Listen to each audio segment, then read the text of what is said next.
Hi ಎಲ್ಲರಿಗೂ ನಮಸ್ಕಾರ, welcome back to my YouTube channel. ಎಲ್ಲರೂ ಹೇಗಿದ್ದೀರಾ? ಎಲ್ಲರೂ ಆರೋಗ್ಯವಾಗಿ ಕ್ಷೇಮವಾಗಿದ್ದೀರಾ ಅಂತ ಅಂದ್ಕೊಂಡಿದ್ದೀನಿ. ಇದು ಭಾನುವಾರದ ವ್ಲಾಗ್. ಸಂಡೇ ಸ್ವಲ್ಪ ಪ್ರೊಡಕ್ಟಿವ್ ಆಗಿ ಏನಾದರೂ ಮಾಡಬೇಕು ಅಂತ ಅಂದ್ಕೊಂಡಿದ್ದೆ. ಅಂದರೆ ಸ್ವಲ್ಪ ಜಾಸ್ತಿನೇ ಕೆಲಸ ಇರುತ್ತೆ ಯೂಶ್ವಲ್ ಆಗಿ. ನನ್ನ ಮಗ ಒಂದು ಕರ್ಚಿಫ್ ಇಟ್ಕೊಂಡು ಅದರೊಳಗೆ ಶೇಪ್ಸ್ನೆಲ್ಲ ಹೇಳ್ತಾ ಇದ್ದ. ಅಂತಂದರೆ ಫೋಲ್ಡ್ ಮಾಡಿದ್ರೆ ಸ್ಕ್ವೇರ್ ಆಗುತ್ತೆ, ಹಿಂಗೆ ಫೋಲ್ಡ್ ಮಾಡಿದ್ರೆ ರೆಕ್ಟ್ಯಾಂಗಲ್ ಆಗುತ್ತೆ ಅಂತ. ಅದನ್ನು ಟ್ರಯಾಂಗಲ್ಲು ಮಾಡ್ಬೋದು ಅಂತ ತೋರಿಸ್ದೆ. ಮತ್ತೆ ಅದನ್ನು ಮಾಡಿಸ್ಕೊಂಡು ಅವ್ರ ಅಕ್ಕನ ಹತ್ರ ಆಟ ಆಡ್ತಾ ಇದ್ದ. ತುಂಬ ಚೆನ್ನಾಗಿದೆ, ಒಂಥರ ಫನ್ನಾಗಿರಬೇಕು ಮನೇಲಿ ಎಜುಕೇಷನ್. ಅವಾಗ ಅವ್ರು ಎಷ್ಟು ಬೇಗ ಕಲಿತಾರೆ ಅಂತಂದರೆ ಅಷ್ಟು ಚೆನ್ನಾಗಿರುತ್ತೆ. ನಾವು ಎಷ್ಟು ಸ್ಟ್ರಿಕ್ಟ್ ಆಗ್ತೀವೋ ಮಕ್ಕಳು ಕಲಿಕೆ ಅಷ್ಟು ಸ್ಲೋ ಆಗುತ್ತೆ, ಮತ್ತು ಓದೋದ್ರ ಮೇಲೆ ಅವ್ರಿಗೆ ಇಂಟ್ರೆಸ್ಟ್ ಹೋಗ್ಬಿಡುತ್ತೆ ಅಂತ ಅನ್ನಿಸ್ತು. ನನ್ನ ಪ್ರಗತಿಯಲ್ಲಿ ಹಾಗೆ ಮಾಡ್ತಾ ಇದ್ದೆ. ಅಂದರೆ ನನಗೂ ಅಷ್ಟು ಮೆಚುರಿಟಿ ಇರಲಿಲ್ಲ ಅವಾಗ. ಸ್ವಲ್ಪ ಸಡನ್ಲಿ ಕೋಪ ಮಾಡೋದು, ಆಗಬೇಕಂದ್ರೆ ಆಗಲೇಬೇಕು, ಬರಿಬೇಕಂದ್ರೆ ಆ ಥರ ಇತ್ತು. ಸೊ ಹಾಗಾಗಿ ಪ್ರೀತಮ್ನ ಸ್ವಲ್ಪ ಫ್ರೀ ಬಿಟ್ಟಿದ್ದೀನಿ. ಈಗ ನಮ್ಮ ಮೆಚುರಿಟಿ ಚೆನ್ನಾಗಿದೆ. ಸೊ ಹಾಗಾಗಿ ಇಬ್ರಿಗೂ ತುಂಬ ಡಿಫ್ರೆನ್ಸ್ ಅನಿಸುತ್ತೆ, ಅದು ಬೆಸ್ಟ್ ಅಂತ. ಇನ್ನು ಭಾನುವಾರ ಅಂದರೆ ಫಸ್ಟ್ ವಾಷಿಂಗ್ ಮಿಷಿನ್ ಕೆಲಸ ಮಾಡಿಬಿಡ್ತೀನಿ. ಬಟ್ಟೆ ಎಲ್ಲ ವಾಶ್ಗೆ ಹಾಕಿ ಸ್ವಲ್ಪ ಈ ಮಿಕ್ಕಿದ ಬಟ್ಟೆ ಎಲ್ಲ ಪ್ರಗತಿನೇ ಒಣಗಾಕ್ಬಿಟ್ಟು ಬರ್ತಾರೆ. ತೊಗೊಂಡು ಬರೋದು ಅವರೇ, ಒಣಗಾಕೋದು ಅವರೇ, ನಾನು ಹೋಗೋದ್ಬಿಟ್ಟು ಮಡ್ಚಿಕ್ಕೋದು ನಾನು. ಅವ್ರ ಡ್ಯಾಡಿನೂ ಮಾಡ್ತಾರೆ. ಇನ್ನು ನಮ್ಮ ಕ್ಯಾಟು ನಾನು ಎಲ್ಲಿರ್ತೀನೋ ಅಲ್ಲಿ ನನ್ನ ಕಾಲು ಪಕ್ಕದಲ್ಲೇ ಕೂತಿರುತ್ತೆ. ಅಡುಗೆ ಮಾಡ್ತಾಯಿದ್ರೆ ಅಡುಗೆ ಮನೆಯಲ್ಲೇ ಇರುತ್ತೆ, ಐರನ್ ಮಾಡ್ತಾಯಿದ್ರೆ ಅಲ್ಲಿ ಇರುತ್ತೆ, ನಾ ಎಲ್ಲಿ ಓಡಾಡ್ತಾ ಇರ್ತೀನೋ ಅಲ್ಲೇ ಇರುತ್ತೆ. ಆದರೆ ನಮ್ಮ ಮನೆಯವ್ರ ಕಂಡ್ರೆ ಜಾಸ್ತಿ ಇಷ್ಟ, ಅದಕ್ಕೆ ನನಗಿಂತ ಜಾಸ್ತಿ ನಮ್ಮ ಮನೆಯವ್ರು ಇಷ್ಟ. ಬಟ್ ನಾನು ಕೆಲಸದ ಕಡೆನೇ ಇರ್ತೀನಲ್ಲ, ಅವ್ರು ಬಂದ ತಕ್ಷಣ ಅದನ್ನೊಂದು ಸರಿ ಮಾತಾಡಿಸ್ತಾರೆ. ಊಟ ಎಲ್ಲ ಅವ್ರದ್ದೇ ಕೆಲಸ. ಸೊ ಹಾಗಾಗಿ ಅವ್ರ ಕಂಡ್ರೆ ತುಂಬ ಇಷ್ಟ. ಇನ್ನು ಬೆಳಗ್ಗೆ ಎದ್ಬಿಟ್ಟು ನಮ್ಮಮ್ಮ 1 kg ಬೆಟ್ಟದ ನೆಲ್ಲಿಕಾಯಿ ಕೊಟ್ಟು ಕಲಿಸಿದ್ರು. ಕುಡಿ ಇನ್ಮೇಲೆ ಮಿಸ್ಸೇ ಮಾಡಬಾರ್ದು ಅಂತ. ನಾನಿವಾಗ ಒಂದು 3ರಿಂದ 4 ಮೊದಲು ಒಂದೇ ಒಂದು ಮಾತ್ರ ತುರಿದ್ಬಿಟ್ಟು 1 ಗ್ಲಾಸ್ ಕುಡಿತಾ ಇದ್ದೆ. 1 kg ಬೇಗ ಹಾಳಾಗಿಬಿಡುತ್ತೆ. ಸೊ ಹಂಗಾಗಿ 4 ಆದ್ರೂ ನಾನು ತುರಿದು ಇಟ್ಕೊಳ್ತೀನಿ. ಮನೆಯವರೆಲ್ಲ ಕುಡಿದ್ರೆ ಅವ್ರಿಗೂ ಕೊಡ್ತೀನಿ, ಇಲ್ಲಾಂದರೆ 2 ಗ್ಲಾಸ್ ಮಾಡಿ ನಾನೇ ಒಂದು ಸ್ವಲ್ಪ ಹೊದ್ಬಿಟ್ಟು ನಾನೇ ಕುಡಿತೀನಿ. ಕುಡಿಯೋಕ್ಕೆ ಸ್ಟಾರ್ಟಿಂಗ್ ಸ್ವಲ್ಪ ಹಿಂಸೆ ಆಗುತ್ತೆ, ಆಮೇಲೆ ಸಖತ್ತು ಟೇಸ್ಟ್ ಅನಿಸುತ್ತೆ. ಅದನ್ನು ಹಿಂಡ್ಬಿಟ್ಟು ರಸ ಎಲ್ಲ ತೆಗೆದು ಇದನ್ನು ಡ್ರೈ ಮಾಡಿ ಆಲ್ಮೋಸ್ಟ್ ಸ್ವಲ್ಪ ಜಾಸ್ತಿನೇ ನಾನು ಆಮ್ಲ ಪೌಡರ್ ಮಾಡಿಟ್ಟಿದ್ದೀನಿ. ಫೇಸ್ ಪ್ಯಾಕ್, ಏರ್ ಪ್ಯಾಕ್ ಯಾವುದಕ್ಕಾದ್ರೂ ಯೂಸ್ ಮಾಡ್ಕೋಬೋದು. ಬೇಗ ಡ್ರೈ ಆಗಿಬಿಡುತ್ತೆ. ಹಾಗೆ ಮನೆ ಒಳಗಡೆನೆ ನೆರಳಲ್ಲಿ ಒಣಗಿಸೋದು, ಉಪ್ಪು ಹಾಕ್ಕೊಂಡು ನೀರು ಮಿಕ್ಸ್ ಮಾಡ್ಕೊಂಡು ಕುಡಿಯೋದಷ್ಟೇ. ಚೆನ್ನಾಗಿದೆಯಾ? Super, thank you. ಫುಲ್ ಕುಡಿದ್ಯಾ? ಕುಡಿ.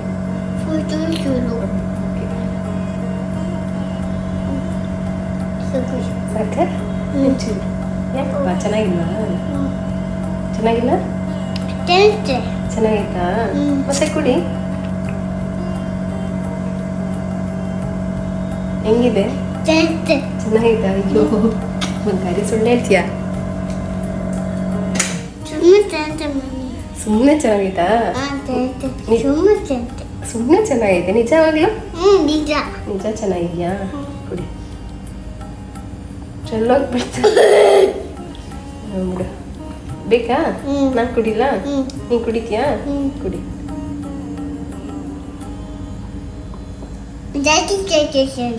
ಜಾಸ್ತಿ ಚೆನ್ನಾಗೈತಾ? ಉಪ್ಪು ಹಾಕಿದ್ದೀನಿ. ಹೌದಾ? ಸೂಪರ್. ಸಾಕ? ನಾನು ಕುಡಿಲ್ಲ?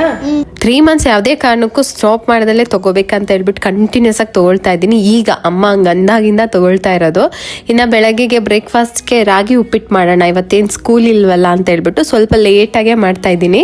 ಈ ಒಂದು ರೆಸಿಪಿ ನೆನಪಾದಾಗ ನನಗೊಬ್ರು ಫ್ರೆಂಡ್ ನೆನಪಾಗ್ತಾರೆ. ಬಟ್ ಅವ್ರ ಹೆಸರೆಲ್ಲ ನಾನು ಹೇಳಲ್ಲ ಈಗ, ಯಾಕೆಂದರೆ ನಾವು ಅವ್ರ ಜೊತೆ ಮಾತು ಬಿಟ್ಟು ಸುಮಾರು ವರ್ಷಗಳಾಗಿದೆ. ನೈಬರ್, ಸೊ ಅಕ್ಕಪಕ್ಕ ಮನೆದು ಗಲಾಟೆಯಿಂದ ಮಾತಾಡ್ತಾ ಇಲ್ಲ ಅಷ್ಟೇ. ಅವ್ರ ಮನೇಲಿ ಈ ಒಂದು ರೆಸಿಪಿ ಮಾಡ್ತಾಯಿದ್ರು. ಆವಾಗ ನಾನು ತರ್ಸ್ಕೊಂಡು ತಿಂತಾ ಇದ್ವಿ. ಅಂದರೆ ಗೊತ್ತಿಲ್ಲ ಎಲ್ಲ, ನಾನು ಹೇಳಲ್ಲ. ಅವ್ರ ಮನೇಲಿ ಮಾಡ್ತಾಯಿದ್ರು, ಅಲ್ಲೇ ನಾನು ಫಸ್ಟ್ ನೋಡಿದ್ದು. ತುಂಬ ಟೇಸ್ಟ್ ಅನಿಸ್ತಾ ಇತ್ತು. ಅವಾಗ ಸ್ನ್ಯಾಕ್ಸ್ ಥರ ತೊಗೊಂಡ್ಬರ್ತಾಯಿದ್ರು ಅವರು, ಕವರಲ್ಲೆಲ್ಲ ಕಟ್ಕೊಂಡು ಬಂದು. ಸೊ ಆ ಟೈಮಲ್ಲಿ ಈ ಒಂದು ಇದರಲ್ಲೂ ಮಾಡ್ತಾರಂತ. ನಮ್ಮಮ್ಮ ಮಾಡಿಲ್ಲ ಯಾವತ್ತೂ, ನನಗೆ ಗೊತ್ತಿಲ್ಲ ನಮ್ಮಮ್ಮ ಮಾಡಿರೋದು. ಹಾಗಾಗಿ ಇವತ್ತು ನಾನು ಮಾಡೋಣ ಅಂತ ಮಾಡ್ತಾಯಿದ್ದೆ.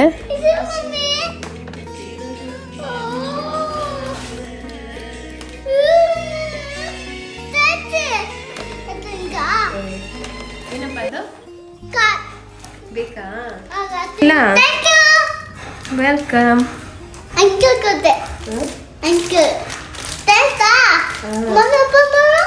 ಅಂಕಲ್ ಕೊಟ್ರೆ ಕಾರ್ ನೋಡ್ಬೇಕು. ಕಾರ್ ನೋಡ್ಬೇಕಾ? ಏನಿದೆ ಸ್ಕ್ವಯರ್ ಅದು.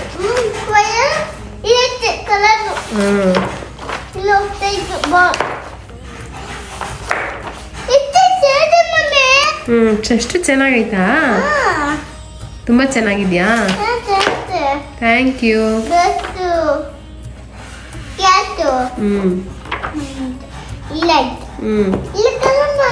ಕಲರ್ ಮಾಡ್ತೀಯಾ? ಇವತ್ತು ಫುಲ್ಲು ಕಲರ್ ಮಾಡು. ಓಕೆ, ಅವನಿಗೆ ಕಲರ್ ಮಾಡೋ ಬುಕ್ಸ್ ಅಂದ್ರೆ ತುಂಬಾ ಇಷ್ಟ. ಬಟ್ ಅವನಿಗೆ ಕಾರ್ ವೆಹಿಕಲ್ಸ್ ಕಲರ್ ಮಾಡಕ್ಕೆ ಇಷ್ಟ. ಆದ್ರೆ ಹುಡುಕಿ ಸಾಕಾಯ್ತು, ಅದು ಸಿಕ್ಕಿಲ್ಲ. ಅವ್ನ ಮೇಲ್ಗಡೆ ಕಾರ್ ನೋಡ್ಬಿಟ್ಟು ಫುಲ್ ಖುಷಿಯಾಗಿದ್ದು. ಆಗ್ಲಿ ಸುಮಾರು ದಿನದಿಂದ ಹೇಳ್ತಾ ಇದ್ದೇನೆ, ಎಲ್ಲ ಕಡೆ ಹುಡುಕ್ತೆ, ಬಟ್ ವೆಹಿಕಲ್ಸ್ ಕಲರ್ ಮಾಡಕ್ ಸಿಗ್ತಾನೆ ಇಲ್ಲ. ಬಿದ್ದೋಯ್ತಾ? ಏನಾಗಲ್ಲ, ಅಲ್ಲಿ ಕುತ್ಕೊಂಡು ಕಲರ್. ನಮ್ಮ ಕ್ಯಾಟ್ಗೆ ವೆಟ್ ಫುಡ್ ಖಾಲಿ ಆಗಿತ್ತು, ಮತ್ತೆ ಟ್ರೀಟ್ ಎಲ್ಲ ಖಾಲಿ ಆಗಿತ್ತು. ನಮ್ಮ ಮನೆಯವರು ದುಡ್ಡು ಕೊಟ್ಬಿಟ್ಟು ಹೋಗಿದ್ರು ಬುಕ್ ಮಾಡಿರೋ ಅಂತ. ಹಂಗೆ ಎಮರ್ಜೆನ್ಸಿ ಕೊತ್ತಂಬರಿ ಇರಲಿಲ್ಲ. ಸರಿ, ಅದ್ರ ಜೊತೆಗೆ ಇದನ್ನೆಲ್ಲ ಬುಕ್ ಮಾಡೋಣ ಅಂತ ನೋಡ್ತಾ ಇದ್ದೆ. ಅಷ್ಟರೊಳಗೆ ನನ್ನ ಮಗ ಕಲರ್ ಬುಕ್ ಬೇಕು ಅಂತ ಕೇಳ್ತಾನೆ ಇದ್ದ. ಆಗ್ಲೇ ಒಂದು ಕೊಡ್ಸಿದ್ವಿ. ಅವ್ನು ಹೆಂಗೆ ಅಂತ ಅಂದ್ರೆ, ಇವಾಗ ಕೊಡ್ಸಿದ್ರೆ ಈಗ ಮುಗಿಸ್ಬಿಡ್ತಾನೆ.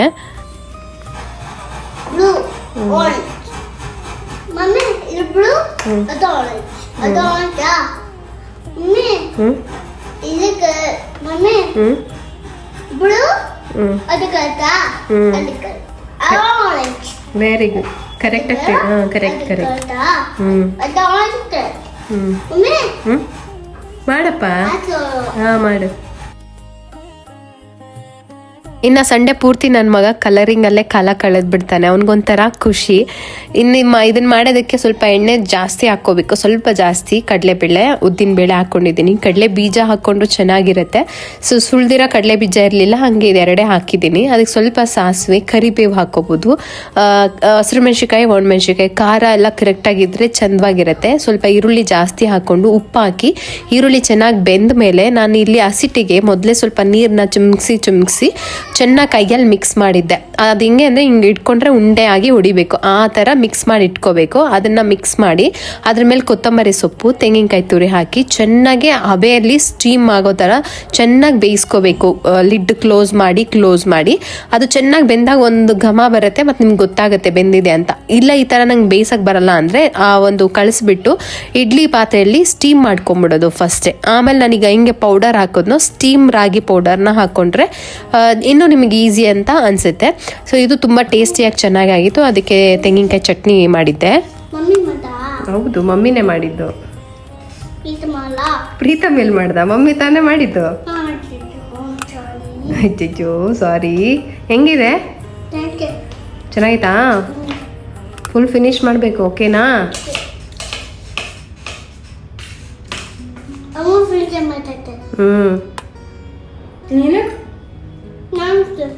ಇನ್ನು ಮನೇಲಿ ಏನಾದರೂ ಒಂದು ಸ್ಯಾರಿ ಇತ್ತು, ಅದನ್ನು ಸುಮಾರು ದಿನದಿಂದ ಯೂಸ್ ಮಾಡಿರಲಿಲ್ಲ. ಮೊನ್ನೆಯಿಂದ ಒಂದು ಐಡಿಯಾ ಬರ್ತಾಯಿತ್ತು, ಬೆಡ್ಶೀಟ್ ಬುಕ್ ಮಾಡೋಣ ಅಂತ ಅಂದ್ಕೊಳ್ತಾ ಇದ್ದೆ. ಮತ್ತು ನಮ್ಮ ಮನೇಲಿ ಎಲ್ಲ ಬೆಡ್ಶೀಟ್ ಸ್ವಲ್ಪ ಹಳೇದಾಗಿದೆ. ಸುಮಾರು ಅಲ್ಲಿ ನಾವು ಏನು ಮನೆ ಇತ್ತಲ್ಲ, ಅಲ್ಲಿ ಶಿಫ್ಟ್ ಆದಾಗ ನಾನು ಹೊಸದೆಲ್ಲ ಸೆಟ್ ತೊಗೊಂಡಿದ್ದು, ಸುಮಾರು ತೊಗೊಂಡಿದ್ದೆ. ಹಾಗಾಗಿ ಮತ್ತೆ ಏನು ತೊಗೊಳಕ್ಕೆ ಹೋಗಿರಲಿಲ್ಲ. ಸರಿ, ಅದನ್ನೆಲ್ಲ ಚೇಂಜ್ ಮಾಡೋಣ ಅಥವಾ ಯಾರಿಗಾದ್ರೂ ಕೊಟ್ಬಿಡೋಣ ಅಂತ ಯೋಚನೆ ಮಾಡ್ತಾಯಿದ್ದೆ. ಸೊ ಅದಕ್ಕೊಂದು ಹೊಸ ಲುಕ್ ಕೊಡೋಣ, ಹಳೇದನ್ನ ಮತ್ತೆ ರಿಯೂಸ್ ಮಾಡೋದು ಹೆಂಗೆ ಅನ್ನೋ ಥರ. ಈ ಸ್ಯಾರಿ ನಾನು ಯೂಸೇ ಮಾಡಿಲ್ಲ. ಈ ಕಲರ್ ಬಂದ್ಬಿಟ್ಟು ನನ್ನ ಮೇಲೆ ಸ್ಕಿನ್ ಟೋನ್ ತುಂಬ ಡಾರ್ಕಾಗಿ ಕಾಣಿಸೋಂಗೆ ಮಾಡುತ್ತೆ. ಈಗಲೇ ನೀವು ನೋಡ್ತಾ ಇದ್ದೀರಲ್ಲ, ಈ ಒಂದು ಸ್ಯಾರಿ ಮೇಲೆ ಇಡೀ ರೂಮ್ ಡಾರ್ಕ್ ಅನಿಸುತ್ತೆ. ಎಲ್ಲಿ ಆ ಜಾಗ ಇರುತ್ತೋ ಸ್ವಲ್ಪ ಡಾರ್ಕ್ ಅಂತ ಫೀಲ್ ಆಗುತ್ತೆ. ನೋಡೋಕೆ ಮಾತ್ರ ಕಲರ್ ಚೆನ್ನಾಗಿದೆ, ಬಟ್ ನನ್ನ ಮೇಲೆ ಅಷ್ಟು ಚೆನ್ನಾಗಿ ಕಾಣಿಸ್ತಾ ಇರಲಿಲ್ಲ. ಅದಕ್ಕೆ ಇದನ್ನು ಬೆಡ್ಶೀಟ್ ಥರ ಸ್ಟಿಚ್ ಮಾಡೋಣ, ಏನಾದರೂ ಡಿಸೈನ್ ಮಾಡಿ ಅಂತ ಹೇಳ್ಬಿಟ್ಟು ಮೆಷರ್ಮೆಂಟ್ ನೋಡಿದೆ. ಕರೆಕ್ಟಾಗಿತ್ತು. ಒಂದು ಹಳೇ ಬೆಡ್ಶೀಟ್ ಕೂಡ ಇತ್ತು. ಅದಕ್ಕೆ ಇದನ್ನು ಜೊತೆಗೆ ಸೇರಿಸ್ಬಿಟ್ಟು ಡಿಸೈನ್ ಮಾಡೋಣ ಅಂತ ಇದರೊಳಗೆ ಫಾಲ್ಸು, ಕುಚ್ಚು, ಆಮೇಲೆ ಎಲ್ಲ ಹಾಕ್ಬಿಟ್ಟಿದ್ದೆ. ಎಲ್ಲ ತೆಗೆದ್ಬಿಟ್ಟು ಸ್ಟಿಚ್ ಮಾಡ್ತಾ ಇದ್ದೀನಿ. 2 ಪಾರ್ಟ್ ಮಾಡಿದ್ನಲ್ಲ, ಫಸ್ಟ್ ಅದನ್ನು ಜಾಯಿಂಟ್ ಮಾಡ್ಕೊಳ್ತೀನಿ. ಪ್ಲೇನ್ ಇತ್ತು, ಫುಲ್ಲು ಪ್ಲೇನ್ ಇತ್ತಲ್ಲ, ಹಂಗಾಗಿ ಒಂದು ಏನಾದರೂ ಮೇಲೆ ಡಿಸೈನ್ ಮಾಡೋಣ ಅಂತ ಹೇಳ್ಬಿಟ್ಟು ಸ್ವಲ್ಪ ರನ್ನಿಂಗ್ ಸ್ಟಿಚಸ್ನ ಹಾಕೋಣ ಅಂತ ಅಂದ್ಕೊಂಡೆ. ಮನೇಲಿ ಏನಾದರೂ ಕಾಟನ್ ಸ್ಯಾರಿ ಇದ್ದರೆ ಅಥವಾ ಒಳ್ಳೆ ಕಲರ್ ಕಾಂಬಿನೇಷನ್ 2 ಸ್ಯಾರಿ ಇರುತ್ತೆ ನೋಡಿ, ಒಂದೇ ಮಟೀರಿಯಲ್ದು ಅಥವಾ ಕಾಟನ್ ಮಿಕ್ಸ್ ಆ ಥರ, ಅದ್ರೊಳಗೆ ಮಾಡಿದ್ರೆ ತುಂಬ ಚೆನ್ನಾಗಿರುತ್ತೆ. ಯಾಕೆಂದರೆ ಪಿಲ್ಲೋ ಕವರ್ ಬಂದುಬಿಡುತ್ತೆ, ಆವಾಗ ಸೆಟ್ ತುಂಬ ಚೆನ್ನಾಗಿ ಕಾಣಿಸುತ್ತೆ ನೋಡೋಕ್ಕೆ. ಈಗ ಇದಕ್ಕೂ ನಾನು ಯಾವುದಾದ್ರೂ ಒಂದು ಅದಕ್ಕೆ ಮ್ಯಾಚ್ ಆಗೋ ಥರ ಮಲ್ಟಿ ಕಲರಲ್ಲಿ ಇದಕ್ಕೆ ಪಿಲ್ಲೋ ಕವರ್ ಮಾಡ್ಬೋದು, ಅದು ಕೂಡ ತುಂಬ ಚೆನ್ನಾಗಿ ಮ್ಯಾಚ್ ಆಗುತ್ತೆ. ನಾನು ಲಾಸ್ಟ್ ಬ್ಲಾಗಲ್ಲಿ ಕೂಡ ನಾನು ಯೂಸ್ ಮಾಡುವಂತಹ ಟೈಲರಿಂಗ್ ಮಿಷಿನ್ ಬಗ್ಗೆ ಲಿಂಕ್ ಹಾಕಿದ್ದೆ. ಈ ಸಾರಿ ನಾನು ಸಿಕ್ಕಿದ್ರೆ ಹಾಕ್ತೀನಿ, same number same machine. So ಇದರೊಳಗೆ ನೀವು ನಾರ್ಮಲ್ ಸ್ಟಿಚ್ನ ಆರಾಮಾಗಿ ಹಾಕ್ಬೋದು, ನಿಮಗೆ ಇನ್ನೊಂದು ಬೇಕು ಅಂತ ಏನಿಲ್ಲ. ಆದರೆ ಇದು ಪವರ್ ಮಿಷಿನ್, ಅಂದರೆ ಕರೆಂಟ್ ಇದ್ದಾಗ ಮಾತ್ರ ಸ್ಟಿಚ್ ಮಾಡ್ಬೋದು. ಇವಾಗ ಕರೆಂಟ್ ಇಲ್ದಲ್ಲೇ ಇರೋ ಜಾಗ ಎಲ್ಲಿದೆ ಅಲ್ವಾ, 24/7 ಕರೆಂಟ್ ಇದ್ದೇ ಇರುತ್ತೆ. ಅದರಲ್ಲಿ ನಿಮಗೆ ಈ ಥರ ನೀವು ಏನು ಸೀರೆ ಜಿಗ್ಸಾಗ್ ಮಾಡ್ಬೋದು ಮತ್ತು ಸ್ಟ್ರೈಟ್ ಸ್ಟಿಚ್ಚು ಹಾಕ್ಬೋದು, ಎರಡು ಥರನೂ ಮಾಡ್ಬೋದು. ಹಂಗಾಗಿ ನಿಮಗೆ ಇವಾಗ ನಾರ್ಮಲ್ ಎಲ್ಲರ ಮನೆಯಲ್ಲೂ ಸೀರೆ ಇದ್ದೇ ಇರುತ್ತೆ, ಅದಕ್ಕೆ ಜಿಗ್ಸಾಗ್ ಮಾಡೋಕ್ಕೆ ಮತ್ತೆ ಟೈಲರಿಂಗ್ ಮಿಷಿನ್ ಕೊಡೋಕ್ಕಾಗಲ್ಲ. ಆ ಥರ 2-in-1 ನೀವು ಇದನ್ನು ಯೂಸ್ ಮಾಡ್ಕೋಬೋದು. ಇನ್ನು ಇದಕ್ಕೆ ನಾನು ರನ್ನಿಂಗ್ ಸ್ಟಿಚ್ ಹಾಕ್ತಾ ಇದ್ದೀನಿ, ಒಂಥರ ಡಿಫ್ರೆಂಟಾಗಿ ಚೆನ್ನಾಗಿರಲಿ, ಸ್ವಲ್ಪ ಮಲ್ಟಿ ಕಲರ್ ಥ್ರೆಡ್ ಯೂಸ್ ಮಾಡ್ಕೊಂಡು ಹಾಕೋಣ ಅಂತ ಕಾಟನ್ ಥ್ರೆಡ್ಡೇ ಯೂಸ್ ಮಾಡಿದೆ. ನಾನು ಹಾಕ್ತಾ ಇದ್ದೆ, ಪ್ರಗತಿಗೂ ಹೇಳ್ಕೊಟ್ರೆ. ಇದೆಲ್ಲ ತುಂಬ ಮಕ್ಕಳು ಫೋಕಸ್ ಮಾಡೋದಕ್ಕೆ ತುಂಬ ಹೆಲ್ಪ್ ಮಾಡುತ್ತೆ. ಈ ಕ್ರೋಶಾ, ಈ ಥರ ಸ್ಟಿಚ್ಚು, ಎಂಬ್ರಾಯ್ಡ್ರಿ, ಸ್ಟಿಚಿಂಗ್ ಇದೆಲ್ಲನೂ ಕೂಡ ಮಕ್ಕಳನ್ನು ಒಂದು ಕಡೆ ಫೋಕಸ್ ಮಾಡೋದಕ್ಕೆ, ಮಕ್ಕಳನ್ನೇ ಅಂತಲ್ಲ ನಮ್ಮನ್ನು ಕೂಡ ಒಂದು ಕಡೆ ಫೋಕಸ್ ಮಾಡೋದಕ್ಕೆ ತುಂಬ ಹೆಲ್ಪ್ ಮಾಡುತ್ತೆ. ಇವಾಗಿರುವಂತಹ ಡಿಸ್ಟ್ರಾಕ್ಷನ್ ತುಂಬ ಇದೆ ನಮಗೆ, ಏನೇನೋ ವಿಚಾರಗಳು ತಲೆಗೆ ಬರ್ತಾ ಇರುತ್ತೆ, ಸೋಷಿಯಲ್ ಮೀಡಿಯಾಯಿಂದ ಇರ್ಬೋದು, ಅಕ್ಕಪಕ್ಕದವರಿಂದ ಇರ್ಬೋದು, ಫ್ಯಾಮಿಲಿಯಿಂದ ಇರ್ಬೋದು. ಸೊ ಇದನ್ನೆಲ್ಲ ನಾವು ಅವಾಯ್ಡ್ ಮಾಡ್ಬೇಕಂತಂದಾಗ ನಾವು ಯಾವುದಾದ್ರೂ ಒಂದು ಕೆಲಸನ ಫೋಕಸ್ಸಿಂದ ಮಾಡೋದನ್ನು ಕಲಿಬೇಕು. ಕೆಲವೊಂದ್ಸರಿ ಕೆಲವೊಬ್ಬರು ಹೇಳ್ತಾರೆ, ಏನು ಗೊತ್ತಾ, ಯಾವುದಾದ್ರೂ ಕೆಲಸನ ಬರೀ ದುಡ್ಡಿಗೋಸ್ಕರ ಅಂತಲ್ಲ, ನಮ್ಮ ಲೈಫಲ್ಲಿ ನಾವು ಚೈಲ್ಡ್ಹುಡ್ಡಲ್ಲಿ ಒಂದು ಯಾವುದೋ ಕೆಲಸ ನಮ್ಗೆ ತುಂಬ ಇಷ್ಟ ಇರುತ್ತೆ. ಈಗ ನನಗೆ ಟೈಲರಿಂಗ್ ಎಲ್ಲ ಅವಾಗಿಂದನೇ ಇಷ್ಟ, ಎಂಬ್ರಾಯ್ಡ್ರಿ, ಕುಚ್ಚು ಹಾಕೋದು ಇದೆಲ್ಲ. ಸೊ ಅದೇನಿದೆಯಲ್ಲ ಲೈಫ್ ಟೈಮ್ ಒಂದು ಹಾಬಿ ಥರ ನಾವು ಮಾಡ್ಕೊತಾ ಬರಬೇಕು ಕಂಟಿನ್ಯೂಸ್ ಆಗಿ, ಅದನ್ನು ಸ್ಟಾಪ್ ಮಾಡಬಾರ್ದು. ಅಂದರೆ ಲೈಫಲ್ಲಿ ಒಂದು ಪಾರ್ಟ್ ಆಗೋದನ್ನು ಇಟ್ಕೊಂಡಿರ್ಬೇಕು ಯಾವಾಗಲೂ ಅಂತ. ಅದರಿಂದ ನಮ್ಗೆ ತುಂಬ ಹೆಲ್ಪ್ ಆಗುತ್ತೆ, ನಮ್ಮ ಮೆಂಟಲ್ ಏನು ಸ್ಟೇಟಸ್ನ ಸ್ವಲ್ಪ ಕಾಮಾಗಿ ಇಟ್ಕೊಳ್ಳೋದಕ್ಕೆ ಅಂತ. ಸೊ ಅದು ನಾನು ಮಧ್ಯ 2 years ಬಿಟ್ಬಿಟ್ಟಿದ್ದೆ. ಅಲ್ಲಿವರೆಗೂ ಕಂಟಿನ್ಯೂಸ್ ಆಗಿ ಹೆಂಗಾದರೂ, ಯಾಕೆಂದರೆ ನಾನು ಸುಮ್ಮನೆ ಇರೋ ಇದೇ ಇಲ್ಲ, ನನಗೆ ಫ್ರೀ ಟೈಮ್ ಸಿಕ್ಕಿದ್ರೆ ಸಾಕು, ಏನಾದರೂ ಮಾಡ್ಬೇಕನ್ಸಿದ್ರೆ ಟಕ್ ಅಂತ ಕುತ್ಕೊಂಡು ಮಾಡ್ತಾ ಇರ್ತಾ ಇದೆ. ಈಗ ಒಂದು 2-3 yearsಯಿಂದ ಪ್ರೀತಮ್ ಸ್ವಲ್ಪ ಸ್ಕೂಲ್ಗೆ ಹೋಗೋದು, 1 ವರ್ಷ ಹಿಂದೆಯಿಂದ ನಾನು ಸ್ವಲ್ಪ ಬ್ಯುಸಿ ಆಗಿದ್ದೆ ಅಷ್ಟೇ. ಅದಾದಮೇಲೆ ಅನಿಸ್ತು, ಇಲ್ಲ ಏದಾದರೂ ಒಂದು ಹಾಬಿ ನಮಗೆ ಲೈಫ್ ಟೈಮ್ ಯಾವಾಗಲೂ ಹೆಲ್ಪ್ ಮಾಡುತ್ತೆ, ಅದನ್ನು ಕಂಟಿನ್ಯೂಸ್ ಆಗಿ ಇಟ್ಕೋಬೇಕು ಅಂತ. ಅದಕ್ಕೆ ಮಾಡ್ಕೊಂಡು ಹೋಗ್ತೀನಿ. ನನ್ನ ಪರ್ಸ್ನಲ್ ಕೆಲಸನಾದರೂ ನಾನು ಟೈಲರಿಂಗಲ್ಲಿ ಮಾಡ್ಕೋಬೋದಲ್ವಾ, ಅದಕ್ಕೆ ಮಾಡೋಣ ಅಂತ. ಇನ್ನು ಪ್ರಗತಿ ಡ್ಯಾನ್ಸ್ ಕ್ಲಾಸಿಗೆ ಬಿಟ್ಬಿಟ್ಟು ಬಂದ್ವಿ, ಮತ್ತು ಇವಾಗ ಹೋಗಿ ಕರ್ಕೊಂಬರ್ಬೇಕು.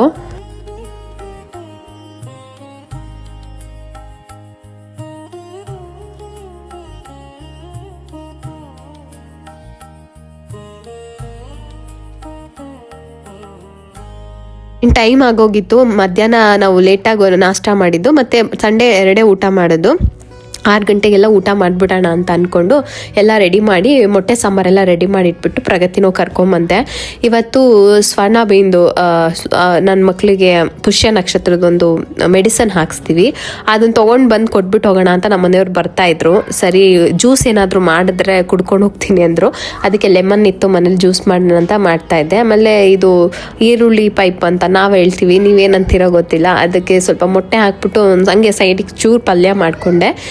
ಇದು ಅಷ್ಟೇ, ಇದು ಅಸ್ಸಾಂ ಕಡೆ ಬರುತ್ತೆ ನಿಂಬೆಹಣ್ಣು, ಇದರಲ್ಲಿ ಉಪ್ಪಿನಕಾಯಿ ಮಾಡಿದ್ರೆ ಚೆನ್ನಾಗಿರುತ್ತೆ. ಇದ್ರ ಹೆಸರು ಏನೋ ಹೇಳಿದ್ರು, ನಾನು ಮರ್ತೋದೆ. ಅದರಲ್ಲಿ ನನಗೆ ಜ್ಯೂಸ್ ಮಾಡೋಕ್ಕಾಗಲಿಲ್ಲ, ಇಷ್ಟ ಆಗಲಿಲ್ಲ. ನಮ್ಮ ಕಡೆ ಬರೋ ನಿಂಬೆಹಣ್ಣಿಂದನೇ ಜ್ಯೂಸ್ ಮಾಡಿದೆ.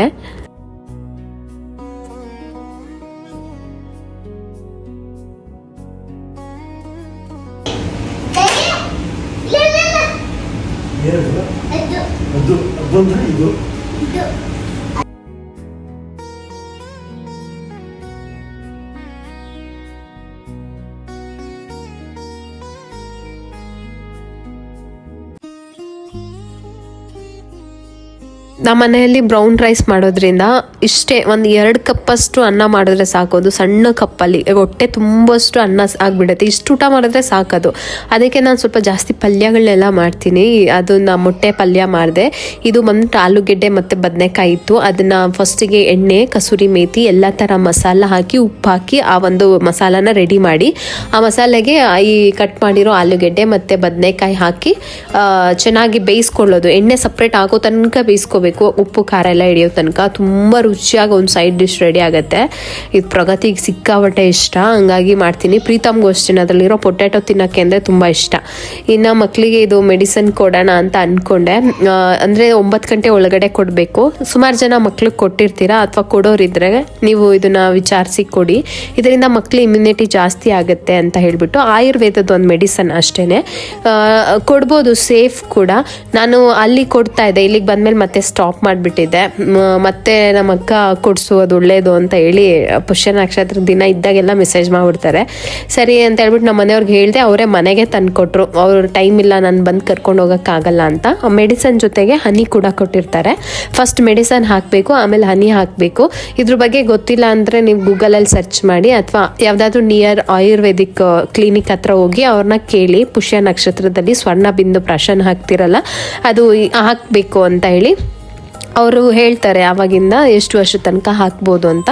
ಪ್ರಗತಿಗೂ ಕೂಡ ಹಾಕ್ತಾ ಇದ್ದೀವಿ, ಇನ್ನೂ ಪ್ರಗತಿಗೆ ಹಾಕ್ಬೋದು, ಒಂದು 15-16 ವರ್ಷ ತನಕ ಹಾಕ್ಬೋದು ಅನಿಸುತ್ತೆ.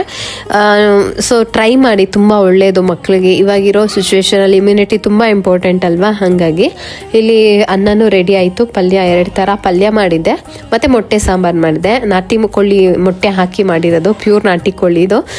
ತಿನ್ನೋದಕ್ಕೆ ಒಂಥರ ನಾನ್ ವೆಜ್ ಸಾಂಬಾರು ಥರನೇ ಇರುತ್ತೆ, ಟೇಸ್ಟ್ ಇಲ್ಲ. ಹಾಗಾಗಿ ಇನ್ನು ಇವತ್ತು ಕೂಡ ನನ್ನ ವಾಯ್ಸು ಸ್ವಲ್ಪ ನಿಮಗೆ ಡಿಫ್ರೆಂಟಾಗಿ ಕೇಳಿಸ್ಬೋದು. ನನ್ನ ಧ್ವನಿ ಇನ್ನೂ ಸರಿ ಹೋಗಿಲ್ಲ ಅನ್ಕೋತೀನಿ, ಸಾರಿ. ನೆಕ್ಸ್ಟ್ ಟೈಮಿಂದ ಕ್ಲಿಯರ್ ಆಗುತ್ತೆ. ಇನ್ನು ಹಳೆ ಬೆಡ್ಶೀಟ್ ಇತ್ತಲ್ಲ, ಅದನ್ನು ನಾನು ಉಲ್ಟಾ ಅಂದರೆ 2 in 1 ಥರನೂ ಯೂಸ್ ಮಾಡ್ಕೋಬೋದು. ಅಕಸ್ಮಾತ್ ನಮಗೆ ಈ ಸೈಡ್ ಬೇಡ ಅಂದರೆ ಆ ಸೈಡ್ ಯೂಸ್ ಮಾಡೋ ಥರ ಉಲ್ಟದ ಸೈಡಲ್ಲಿ ನಾನು ಸ್ಟಿಚ್ ಮಾಡಿಕೊಂಡೆ. ಅಂದರೆ ಸುತ್ತ ಒಂದು ಸ್ಟಿಚ್ ಹಾಕಿದೆ, ಬಟ್ ಬ್ಲ್ಯಾಂಕೆಟ್ ಸ್ವಲ್ಪ ಬೆಡ್ಶೀಟ್ ಸ್ವಲ್ಪ ದೊಡ್ಡದಿದ್ದಕ್ಕೆ ಕಾರ್ನರಲ್ಲಿ ಒಂದು ಪಟ್ಟಿ ಥರ ಕಾಣೋ ಹಾಗೆ ನಾನು ಸ್ಟಿಚ್ ಮಾಡ್ಕೊಂಡಿದ್ದೀನಿ. ಸೊ ಇದಿಷ್ಟ ಆಯಿತು. ಅದು ಫಿಟ್ಟಾಗಿ ಕುತ್ಕೊಳ್ಳೋಕ್ಕೆ ಈ ಥರ ಎಲಾಸ್ಟಿಕ್ ಏನಾದರೂ ಹಾಕಿದ್ರೆ ಕೆಳಗಡೆ ಸಿಕ್ಸ್ಬೋದೇನೋ ಅಂತ ಹೇಳ್ಬಿಟ್ಟು ಟ್ರೈ ಮಾಡಿದೆ. ಅದು ಓಕೆ ಅನಿಸ್ತು. ನೀವು ನೋಡಿ ಕರೆಕ್ಟ್ ಮೆಷರ್ಮೆಂಟ್ ಇಟ್ಕೊಂಡು ಸ್ವಲ್ಪ ಒಳಗಡೆನೆ ಸ್ಟಿಚ್ ಮಾಡಿ ಹಾಕಿದ್ರೆ ಅದು ಬೆಡ್ಗೆ ನಾವು ಸಿಗಿಸ್ಬೋದು ಬೆಡ್ಶೀಟ್ನ. ಸೊ ಈ ಥರ ಕಾಣಿಸ್ತಾ ಇದೆ. ರಿಯಲ್ಲಾಗಿ ನೋಡೋದಕ್ಕೆ ನಿಜವಾಗ್ಲೂ ಸೂಪರಾಗಿ ಕಾಣಿಸ್ತಾ ಐತಿ. ಈ ಕಾರ್ನರ್ ಪ್ಲೇನ್ ಆಗಿರುತ್ತೆ ಅಂದ್ಬಿಟ್ಟು ಅಲ್ಲಿ ಟ್ಯಾಸಲ್ಸ್ ಥರ ಮಾಡಿ ಹಾಕ್ತಾ ಇದ್ದೀನಿ. ಇನ್ನೂ ಏನು ಅಂತಂದರೆ, ಕೆಲವು ಹೆಣ್ಮಕ್ಳಿಗೆ ಮದುವೆ ಮಾಡ್ಕೊಂಡು ಬಂದಮೇಲೆ ಅಮ್ಮನ ಸೀರೆ ಮೇಲೆ ತುಂಬ ಪ್ರೀತಿ ಆಗಿಬಿಡುತ್ತೆ. ನಾನು ಒಂದು ಸೀರೆ ಇಟ್ಕೊಂಡಿದ್ದೆ, ನನಗೆ ಏನೋ ಎಮೋಷ್ನಲಿ ಡೌನ್ ಆಯಿತು ಅಂದರೆ ಅದನ್ನ ಇಟ್ಕೊಂಡು ಅಳ್ತಾ ಇರ್ತಾ ಇದ್ದೆ. ಆ ಸೀರೆ ಸ್ವಲ್ಪ ತಣ್ಣಗಿರೋದಕ್ಕೂ ಅದಕ್ಕೂ ಆ ಅಮ್ಮನ ಜೊತೆನೇ ಇದೀನೇನೋ ಅನ್ನೋ ಫೀಲ್ ಬರೋದು. ನಿಮ್ಗೆ ಏನಾದರೂ ಆ ಥರ ಒಂದು ಮೆಮೊರಿ ಕ್ರಿಯೇಟ್ ಮಾಡ್ಕೊಳ್ಳಂಗಿದ್ರೆ, ಅಮ್ಮನ ಸೀರೆ ಇದ್ದರೆ ಖಂಡಿತವಾಗ್ಲೂ ಈ ಥರ ಒಂದು ಬೆಡ್ಶೀಟ್ನ ನೀವು ಸ್ಟಿಚ್ ಮಾಡ್ಕೊಳ್ಳಿ.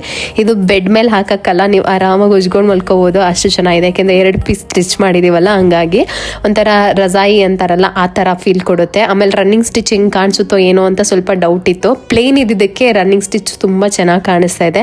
ಆಮೇಲೆ ಮಲ್ಟಿ ಕಲರಲ್ಲಿ ನಾನು ಮಾಡಿದ್ರಿಂದ ಮಲ್ಟಿ ಕಲರ್ ಟ್ಯಾಸಲ್ಸ್ ಹಾಕಿದ್ದೀನಿ. ಸೂಪರಾಗಿ ಕಾಣಿಸ್ತಾ ಇದೆ, ನಂಗೆ ತುಂಬ ಇಷ್ಟ ಆಯಿತು. ರಿಯಲಾಗಿ ನೋಡೋಕ್ಕೆ ಇನ್ನೂ ಸಖತ್ತಾಗಿ ಕಾಣಿಸ್ತಾ ಇತ್ತು. ಅದೇ ಥರ ಮ್ಯಾಚ್ ಮಾಡಿ ಪಿಲ್ಲೋ ಎಲ್ಲ ಹಾಕಿಬಿಟ್ರೆ ಸೂಪರ್ ಅನಿಸುತ್ತೆ. ಈ ಅಮ್ಮನ ನೆನಪಿಗೆ ಏನಾದರೂ ನಿಮಗೆ ಇಟ್ಕೋಬೇಕಂದ್ರೆ ಖಂಡಿತ ಈ ಥರದ್ದು ಏನಾದರೂ ಒಂದು ಮಾಡ್ಕೊಳ್ಳಿ. ಸೀರೆ ಅದು ಫೀಲ್ ಕೊಡುತ್ತೆ. ಯಾವಾಗಲೂ ನಾವು ಅದ್ರ ಜೊತೆ ಮಲ್ಕೊಂಡಾಗ ಅಥವಾ ಏನಾದರೂ ಬೇಜಾರಾದಾಗ ಫೀಲ್ ಮಾಡಿರೋ ಹೆಣ್ಮಕ್ಳಿಗೆ ಗೊತ್ತಿರುತ್ತೆ ಹೆಂಗೆ ಕಾಣಿಸ್ತಾ ಇದೆ ಅಂತ ಹೇಳ್ಬಿಟ್ಟು ನನಗೆ ಕಮೆಂಟ್ ಸೆಕ್ಷನಲ್ಲಿ ಹಾಕಿ. ಪಿಲ್ಲೋಗೆ ಒಂದು ವೈಟ್ ಕಲರ್ ಲಾಂಗ್ ಪಿಲ್ಲೋ ಇದೆಯಲ್ಲ, ಅದಕ್ಕೊಂದು ಪಿಲ್ಲೋ ಕವರ್ ಆಗಿಬಿಟ್ಟಿದ್ರೆ ಸೂಪರ್ ಅನಿಸ್ತಾ ಇತ್ತು. ಸೊ ಆಗಲಿಲ್ಲ, ಸಾಲ್ಟೇಜ್ ಆಯಿತು. ಹಾಗಾಗಿ ಅದಕ್ಕೆ ನಾನು ಬೇರೆ ಇದ್ರಲ್ಲಿ ಮಾಡೋಣ ಅಂತ ಸುಮ್ಮನೆ ಅದೇ. ಇನ್ನು ಪ್ರೀತಮ್ ಬೆಳಗ್ಗೆಯಿಂದ ನಿದ್ದೆ ಮಾಡಿರಲಿಲ್ಲ. ಇವತ್ತು ಸಂಡೇ ಅಂದಮೇಲೆ ಸ್ವಲ್ಪ ಕೆಲಸ ಜಾಸ್ತಿನೇ ಇರುತ್ತೆ. ಯೂನಿಫಾರ್ಮ್ ರೆಡಿ ಮಾಡಬೇಕು, ನಾಳೆ ಲಂಚ್ ಬಾಕ್ಸ್ ರೆಡಿ ಮಾಡಬೇಕು, ಕಿಚನ್ ಕ್ಲೀನ್ ಮಾಡಬೇಕು, ಅವತ್ತು ಪ್ರೆಸೆಂಟ್ ಕೆಲಸ ಮಾಡಬೇಕು. ಸೊ ಮನೆಯೆಲ್ಲ ಕ್ಲೀನ್ ಮಾಡ್ಕೋಬೇಕು, ಹೋಮ್ವರ್ಕ್ ಮಾಡಿಸ್ಬೇಕು. ಹೀಗೆ ಸಿಕ್ಕಾಬಟ್ಟೆ ಒಂಥರ ಪ್ರೊಡಕ್ಟಿವ್ ಆಗಿತ್ತು ಇವತ್ತಿನ ದಿನ. ನನಗೆ ಕಣ್ಣು ಮುಚ್ಚಿದ್ರೆ ಸಾಕು ನಿದ್ದೆ ಬಂದುಬಿಡುತ್ತೆ ಅನ್ನೋಂಥ ಫೀಲ್ ಬರ್ತಾಯಿತ್ತು. ಬಟ್ ಸ್ವಲ್ಪ ಮನೆಯೆಲ್ಲ ಹಂಗೆ ಗಲೀಜಾಗಿತ್ತು. ಥ್ರೆಡ್ಡೆಲ್ಲ ಯೂಸ್ ಮಾಡ್ತಿದ್ನಲ್ಲ, ಪ್ರೀತಮ್ ಕೂಡ ಆಟ ಆಡೋಕ್ಕೆ ಅಂತ ತೊಗೊಂಡು ಸೀಸರಲ್ಲಿ ಕಟ್ ಮಾಡಿ ಹಾಗೆ ಹೀಗೆ ಮಾಡಿ ಎಲ್ಲ ಮನೆಯೆಲ್ಲ ಚೆಲ್ಲಾಪಿಲ್ಲಿ ಮಾಡಿದ್ದ. ಮಲ್ಕೊಳ್ಳೋಕೆ ಮುಂಚೆ ಎಲ್ಲ ಕ್ಲೀನ್ ಮಾಡೇ ಮಲ್ಕೊಂಬಿಡೋಣ ಅಂತ ಹೇಳ್ಬಿಟ್ಟು ಎಲ್ಲ ಕ್ಲೀನ್ ಮಾಡ್ತಾ ಇದ್ದೀನಿ. ಸಿಕ್ಕಾಪಟ್ಟೆ ನಿದ್ದೆ ಅಂತೂ ಬರ್ತಾಯಿತ್ತು. ಹೆಂಗೆ ಅಂತಂದರೆ ಅಷ್ಟು ಟಯರ್ಡ್ ಫೀಲ್ ಆಗ್ತಾಯಿತ್ತು ನನಗೆ. ಈ ಥರ ಆಗಬೇಕು, ಪ್ರತಿದಿನ ಕೆಲಸ ಮಾಡಿ ಲಾಸ್ಟಲ್ಲಿ ಈ ಒಂದು ಫೀಲ್ ಬಂದು ಇನ್ನೇನು ಮಲ್ಕೊಂಡ್ರೆ ಸಾಕು ಡೀಪ್ ಸ್ಲೀಪ್ಗೆ ಹೋಗ್ಬಿಡ್ತೀನಿ ಅನ್ನೋ ಒಂದು ಫೀಲ್ ಬರುತ್ತಲ್ಲ, ಅದು ಬೆಸ್ಟ್ ಡೇ ನನಗೆ. ಎಲ್ಲ ಕ್ಲೀನ್ ಮಾಡಿ ಫ್ರೆಶ್ ಅಪ್ ಆಗಿಬಿಟ್ಟು ಈ ಕಲರ್ ಮಾಡೋದು ಬುಕ್ ಕೊಡ್ಸಿದ್ರೆ ಏನು ಪ್ರಾಬ್ಲಮ್ ನನ್ನ ಮಗನಿಗೆ ಅಂತ ಅಂದರೆ, ಅವತ್ತು ಕೊಡ್ಸಿದ್ರೆ ಅವತ್ತೇ ಆಲ್ಮೋಸ್ಟ್ ಎಲ್ಲ ಕಲರ್ ಮಾಡಿಬಿಡ್ತಾನೆ. ಆಮೇಲೆ ನಾಳೆ ಬೆಳಗ್ಗೆ ಇರೋದೇ ಇಲ್ಲ, ಸುಮ್ಮನೆ ಇರ್ತಾನೆ, ಮತ್ತೆ ಕೊಡಿಸ್ಬೇಕು. ಹಂಗೆ ಎಷ್ಟು ಕಲರ್ ಬುಕ್ ಮಾಡಿದ್ದಾನೆ, ಒಂದು 6-7 ಕಲರ್ಸ್ ಬುಕ್ಸ್ನೆಲ್ಲ ಫುಲ್ ಮಾಡಿಬಿಟ್ಟಿದ್ದಾನೆ. ಫಸ್ಟ್ ಹಿಂಗೆ ಮಾಡ್ತಿರ್ಲಿಲ್ಲ, ಒಂದೇ ಕಲರ್ ತೊಗೊಂಡು ಎಲ್ಲ ಕಡೆ ಬೆಳೆದು ಬಿಡ್ತಾ ಇದ್ದ. ಇವಾಗ ಪ್ರಾಪರ್ ಕಲರ್ ಮಾಡೋದು ಕಲ್ತ್ಕೊಂಡಿದ್ದಾನೆ. ಅದೇ ಹಂಗೇನೆ. ಬಟ್ ಅವ್ನಿಗೆ ಇಷ್ಟನೇ ಇದೊಂದು, ನಮ್ಮ ಮನೇಲಿ ನಿಜ ಟಿ ವಿ ಹಾಕಲ್ಲ, ಅವ್ರು ಟಿ ವಿ ಕೇಳೇ ಇಲ್ಲ. ಇವತ್ತು Sunday full day TV ಕೇಳಿಲ್ಲ. ಈವ್ನಿಂಗ್ ನಾನೇ ಸ್ವಲ್ಪ ಹೊತ್ತು ಹಾಕ್ಕೊಟ್ಟೆ. ಆರಾಮಾಗಿ ಇಬ್ಬರು ಆಟ ಆಡ್ತಾರೆ, ಏನೋ ಒಂದು ಮಾಡ್ತಾ ಇರ್ತಾರೆ. ಅದೇ ಖುಷಿ ಆಗ್ಬಿಟ್ಟು ಅದಕ್ಕೆ ಅಡ್ಜಸ್ಟ್ ಆಗಿಬಿಟ್ರಲ್ಲ ಅಂದ್ಬಿಟ್ಟು ನಾನೇ ಸುಮ್ಮನೆ ಆಗ್ಬಿಟ್ಟಿದ್ದೀನಿ. ಇನ್ನು ಎಲ್ಲ ಕ್ಲೀನ್ ಮಾಡಿಕೊಂಡು ಒಂದು ಬುಕ್ ಇತ್ತು, ಓದ್ಬಿಟ್ಟು ಮಲ್ಕೊಳ್ಳೋಣ ಅಂತ ಅಂದ್ಕೊಂಡೆ. ಹಾಗೆ ಈ ಬುಕ್ನ ತೊಗೊಂಡಿದ್ದು ತುಂಬ ಚೆನ್ನಾಗಿದೆ. ನಿಮ್ಗೇನಾದರೂ ಓದಬೇಕಂದ್ರೆ ಖಂಡಿತ ನಾನು ಹೇಳ್ತೀನಿ ನಿಮಗೆ ದಯವಿಟ್ಟು ತೊಗೊಂಡು ಓದಿ. ಇದರಲ್ಲಿ ಹೆಂಗೆ ಅಂತ ಅಂದರೆ ಒಂದಿಷ್ಟು ಲಾಗಳನ್ನ ಹೇಳ್ತಾರೆ. ಫಸ್ಟ್ನೇ ಲಾ ಬಂದುಬಿಟ್ಟು ಮಾಸ್ಟರ್ ಯುವರ್ ಎಮೋಷ್ನಲ್ ಅಂತ, ಅಂದರೆ ನಮ್ಮ ಏನಿದೆ ಭಾವನೆಗಳನ್ನ ನಾವು ಕಂಟ್ರೋಲ್ ಮಾಡೋದ್ರಲ್ಲಿ ಮಾಸ್ಟರ್ ಆಗಬೇಕು ಅಂತ. ಅಂದರೆ ಇವಾಗ ಮನುಷ್ಯನಿಗೆ ಬುದ್ಧಿಗಿಂತ ಮುಂಚೆ ಭಾವನೆಗಳಿಗೆ ಜಾಸ್ತಿ ಅವನು ಫೋಕಸ್ ಕೊಡ್ತಾನೆ. ಅಂದರೆ ಇವಾಗ ಏನೋ ಒಂದು ಸಿಚುವೇಶನ್ ನಡೆದರೆ ನಾವು ಟಕ್ಕಂತ ಕೋಪ, ಭಯ, ಅಸೂಯೆ, ಅಹಂಕಾರ, ಅತಿಯಾದ ಸಂತೋಷ ಇದು ಮನುಷ್ಯನ ಫಸ್ಟ್ ಹಾಳು ಮಾಡುತ್ತೆ. ಆ ಒಂದು ಸಿಚುವೇಶನಲ್ಲಿ ನೀವು ಸ್ವಲ್ಪ ಪಾಸ್ ಕೊಟ್ಟು ಯೋಚನೆ ಮಾಡಿ, ನಾನು ಮಾಡ್ತಾ ಇರೋದು ಕರೆಕ್ಟ್ ಇದೆಯಾ, ನಾನು ಯೋಚನೆ ಮಾಡ್ತಾ ಇರೋದು ಕರೆಕ್ಟ್ ಇದೆಯಾ, ಕೋಪದಲ್ಲಿ ಮಾತಾಡ್ತಾ ಇದ್ದೀನ, ಅಹಂಕಾರದಲ್ಲಿದ್ದೀನ, ಭಯದಲ್ಲಿದ್ದೀನ. ಸೊ ಇದಿಷ್ಟನ್ನು ಯೋಚನೆ ಮಾಡಿ ನಾವು ಹೆಜ್ಜೆನ ತಗೋಬೇಕು, ನಿರ್ಧಾರ ತಗೋಬೇಕು ಅಂತ. ಸಿಕ್ಕಾಪಟ್ಟೆ ಚೆನ್ನಾಗಿದೆ. ಒಂದು 600 ಪೇಜಿನ ಪುಸ್ತಕ ಅದು. ನೀವು ಓದಿದ್ರೆ ನಿಮ್ಗೆ ಒಂದಿಷ್ಟು ಇನ್ಫಾರ್ಮೇಷನ್ ಸಿಗಬಹುದು. ಇನ್ನು ಇದು ಬೆಳಗ್ಗೆ ವ್ಲಾಗ್ನ ಹಂಗೆ ಕಂಟಿನ್ಯೂ ಮಾಡ್ತಾ ಇದ್ದೀನಿ. ತುಂಬ ಲೇಟ್ ಆಯಿತು. ನೈಟ್ ಎಂತ ನಿದ್ದೆ ಬಂದಿತ್ತು ಅಂದರೆ ಬೆಳಗ್ಗೆ ಎಚ್ಚರಿಕೆನೇ ಆಗಿಲ್ಲ. ನನ್ನ ಮಗಳು ಎದ್ದು ಹೋಮ್ವರ್ಕ್ ಎಲ್ಲ ಮಾಡಿದ್ರು ನಮ್ಮನ್ನು ಎಬ್ಬಿಸೋದು ಇಲ್ಲ. ಒಂದೊಂದ್ಸರಿ ಫೋನ್ ತೊಗೊಂಡೋಗಿ ರೂಮಲ್ಲಿ ಇಟ್ಕೊಂಡ್ಬಿಡ್ತಾರೆ. ಹಾಗಾಗಿ ಡಿಲೇ ಆಗೋಯ್ತು ಇವತ್ತು ಎದ್ದೇಳೋದು. ಪ್ರೀತಮ್ಗೆ ಅದು ಪ್ರಗತಿಗೆ ನೈಟ್ ನಾನು ಏನು ಮಾಡ್ತೀನಿ ಅಂದರೆ ಆ ಪಲ್ಯ ಹಾಗೆ ಉಳಿದಿತ್ತು. ನಾವು ಊಟ ಮಾಡಿದ 3 ಜನ ಅಲ್ವಾ, ಆಲೂಗೆಡ್ಡೆ ಬದನೆಕಾಯ್ದು ಪಲ್ಯ ಹಾಗೆ ಇತ್ತು.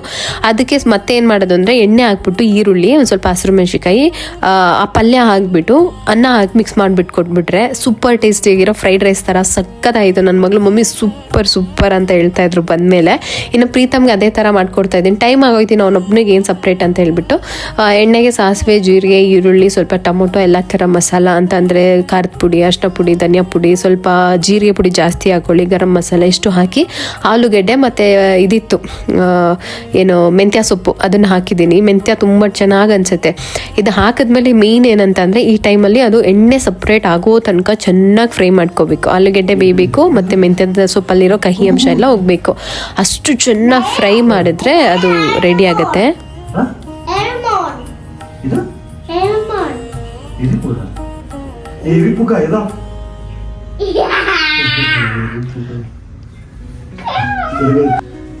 ಒಳ್ಳೆ ಮಾತಾಡ್ಬೇಕು.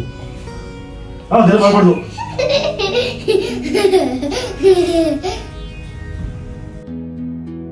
ಇನ್ನು ನಾನು ಬ್ರೇಕ್ಫಾಸ್ಟ್ ಮಾಡಿ ರೆಡಿ ಮಾಡಿ ಲಂಚ್ ಬಾಕ್ಸ್ ರೆಡಿ ಮಾಡೋಷ್ಟ್ರಲ್ಲಿ ನಮ್ಮ ಮನೆಯವ್ರು ಅವ್ನಿಗೆ ಸ್ನಾನ ಮಾಡಿಸ್ಬಿಟ್ಟು ಅವನ್ನ ರೆಡಿ ಮಾಡಿಬಿಡ್ತಾರೆ. ಮೊದಲೆಲ್ಲ ನಾನೇ ಎಲ್ಲ ಮಾಡಬೇಕಿತ್ತು.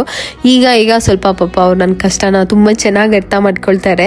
ಹಾಗಾಗಿ ಜಾಸ್ತಿ ಹೆಲ್ಪ್ ಮಾಡ್ತಾರೆ. ಅವರು ಕೆಲಸ ಮಾಡ್ತಾರೆ, ನನಗೂ ಸಣ್ಣ ಪುಟ್ಟ ಹೆಲ್ಪ್ ಮಾಡಿಕೊಡ್ತಾರೆ. ಸೊ ಇಬ್ಬರು ಒಂಥರ ಏನೋ ಗೊತ್ತಿಲ್ಲ, ಲೈಫ್ ಹೋಗ್ತಾ ತುಂಬ ಬೆಟರ್ ಆಗ್ತಾ ಇದೆ ಅಂತ ಫೀಲ್ ಆಗುತ್ತೆ ನನಗೆ. ನಮ್ಮಿಬ್ಬರು ರಿಲೇಷನ್ಶಿಪ್ಪಲ್ಲಿ ಮಾತ್ರ ಸಿಕ್ಕಾಬಟ್ಟೆ ಬೆಟರ್ ಆಗಿದೆ. ತುಂಬ ಚೆನ್ನಾಗಿದ್ದೀವಿ ಅಂತ ಅನಿಸುತ್ತೆ. ಇನ್ನು ರೈಸ್ ಸೂಪರಾಗಿ ರೆಡಿಯಾಗಿದೆ, ಸಖತ್ತಾಗಿರುತ್ತೆ ನಿಜವಾಗ್ಲೂ. ಟೇಸ್ಟ್ ಮಾತ್ರ ಮಧ್ಯಾಹ್ನಕ್ಕೆ ಇನ್ನೂ ಚೆನ್ನಾಗಿರುತ್ತೆ, ಹದವಾಗಿರುತ್ತೆ. ಉಪ್ಪೆಲ್ಲ ಕರೆಕ್ಟಾಗಿ ಹಾಕಬೇಕು. ಆಮೇಲೆ ರೈಸ್ ಏನು ಖಾರ ಇರಲಿಲ್ಲ, ಆದರೂ ನಾನು ಏನು ಖಾರ ಆಗಿಬಿಟ್ರೆ ಊಟ ಬಿಟ್ಬಿಡ್ತಾನೆ ಅಂತ ಅದ್ರ ಜೊತೆಗೆ ಸ್ವಲ್ಪ ದ್ರಾಕ್ಷಿ ಮತ್ತು ಈ ಥರ ಡ್ರೈ ಫ್ರೂಟ್ಸ್ನ ಹಾಕ್ಕೊಡ್ತೀನಿ, ಬ್ಯಾಲೆನ್ಸ್ ಆಗುತ್ತೆ ಖಾರ ಅಂತ. ಅದ್ರ ಜೊತೆಗೆ ಪರಂಗಿ ಹಣ್ಣಿತ್ತು, ಅದನ್ನೊಂದು ಬಾಕ್ಸ್ಗೆ ಹಾಕಿ ಕಳಿಸ್ದೆ. ಪ್ರೀತಮ್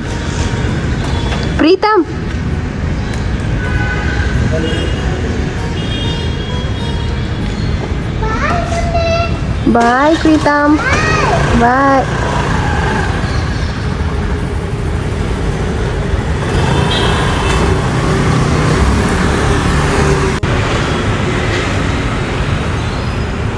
ಸೊ ಫ್ರೆಂಡ್ಸ್, ಇಷ್ಟಾಗಿತ್ತು ಇವತ್ತಿನ ವ್ಲಾಗ್. ಅವ್ನು ಬಾಯ್ ಹೇಳಿ ಹೊರಟ ತಕ್ಷಣ ಅಂತ ಅನ್ಸುತ್ತೆ. ಅದಾದ್ಮೇಲೆ ನಾನು ಬ್ರೇಕ್ಫಾಸ್ಟ್ ಮಾಡಿ ಮತ್ತೆ ನಂದು ರೊಟೀನ್ ಅದೇ ಸ್ಟಾರ್ಟ್ ಆಗುತ್ತೆ. ಇದು ಗಾಣಿಕೆ ಹಣ್ಣಿನ ಸೊಪ್ಪು, ಗಾಣಿಕೆ ಹಣ್ಣು.